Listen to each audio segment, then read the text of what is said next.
وَقَضَىٰ رَبُّكَ أَلَّا تَعْبُدُوا إِلَّا إِيَّاهُ وَبِالْوَالِدَيْنِ إِحْسَانًا، تیرے رب نے فیصلہ کر دیا ہے کہ اس کے سوا کسی کی بندگی نہیں کرو گے اور والدین کے ساتھ نیک سلوک کرو گے۔ اللہ کے حکم کے بعد، اللہ کے حق کے بعد والدین کا حق ہے۔ سورہ لقمان میں انشکر لی ولوالدیک، شکر ادا کرو میرا بھی اور اپنے والدین کا بھی۔ اور سورہ بنی اسرائیل میں تو کیا تفصیل آئی ہے، اما یبلغن عندک الکبر احدہما او کلاہما فلا تقل لہما اف ولا تنہرہما وقل لہما قولا کریما واخفض لہما جناح الذل من الرحمۃ وقل رب ارحمہما کما ربیانی صغیرا۔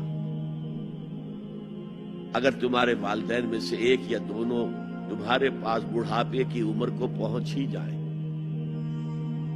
انہیں کبھی اف تک نہ کہنا، دل نہ توڑنا ان کا، چھاتی چوڑی کر کے بات نہ کرنا۔